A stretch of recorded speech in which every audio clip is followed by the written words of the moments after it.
दोस्तों, एक बार एक गुरु अपने शिष्य के साथ कहीं से गुजर रहे थे। चलते चलते वो एक खेत के पास से गुजरे। खेत बहुत अच्छी जगह पर था। वहां की जमीन बहुत उपजाऊ थी, पर उस खेत की हालत देख के लगता था कि उस खेत का मालिक उस पर जरा भी ध्यान नहीं देता है। पूरी तरह से उजाड़ सी हालत थी उस खेत की। खैर, दोनों को बहुत प्यास लगी थी, तो वो खेत के बीच में बने एक टूटे फूटे घर के सामने पहुंचे। दरवाजा खटखटाया।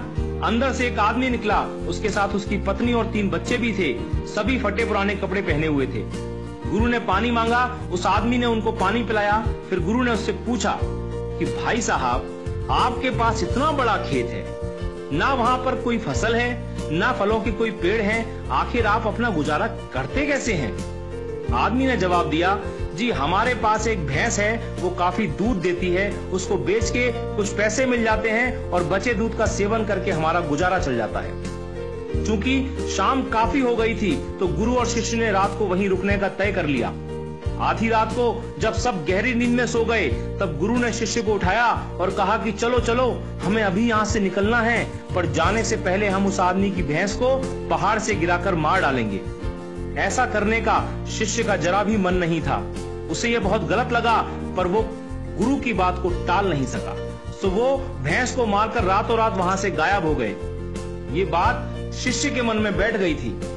10 साल के बाद वो शिष्य एक सफल आदमी बन गया, तो अपनी गलती का पश्चाताप करने के लिए और उस आदमी की मदद करने के लिए अपनी कार से उस खेत के सामने पहुंचा। पर वहां उसने देखा कि उजाड़ खेत एक शानदार फलों के बगीचे में बदल चुका था। टूटे फूटे घर की जगह एक शानदार बंगला खड़ा था। जहां एक अकेली भैंस बंधी होती थी, वहां कई अच्छी नस्ल की गाय और भैंसें बंधी हुई थी। शिष्य ने सोचा कि शायद वो परिवार अपनी जमीन किसी को बेच के कहीं चला गया है, और ये सोचकर वो वापस लौटने लगा, तो उसे खेतों में वही 10 साल पहले वाला आदमी दिखाई दे गया। शिष्य उसके पास पहुंचा, बोला, शायद आपने मुझे पहचाना नहीं, 10 साल पहले मैं आपसे मिला था। फिर वो आदमी बोला, नहीं नहीं, ऐसा नहीं है, मुझे याद है, आप और आपके गुरु आए थे। उस रात को तो मैं कभी भूल ही नहीं सकता। आप लोग बिना बताए चले गए, पर उस दिन न जाने कैसे हमारी भैंस पहाड़ से नीचे गिर के मर गई। कुछ दिन तो समझ ही नहीं आया कि क्या करें, पर जीने के लिए कुछ तो करना था, सो लकड़ी काट कर बेचने लगा।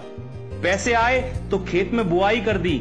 फसल अच्छी हुई तो उसे बेच के फलों के बगीचे लगा दिए। काम अच्छा चल पड़ा और आज मैं आसपास के 1000 गांवों में सबसे बड़ा फल व्यापारी हूं। शिष्य बोला, ये काम आप पहले भी तो कर सकते थे। तो आदमी बोला, तब जिंदगी बिना मेहनत के गुजर रही थी, कोई रिस्क नहीं था, तो लगा नहीं कि मेरे अंदर इतनी क्षमता है, सो कोशिश ही नहीं की।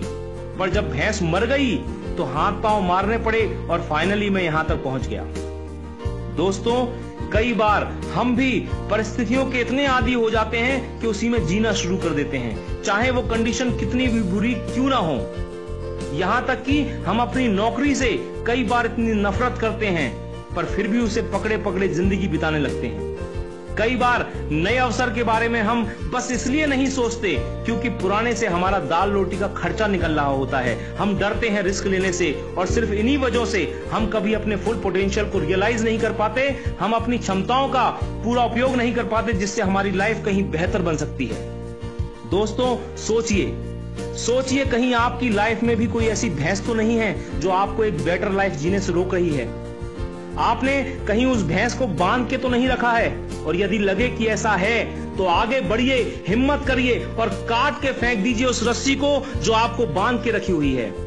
दोस्तों, आपके पास खोने के लिए सिर्फ वो एक भैंस है, यानी जरा सी चीज, पर पाने के लिए आपके पास सारा जहान है। Sky is the limit. मैं शैलेंद्र सिंह, आपका दिन शुभ हो।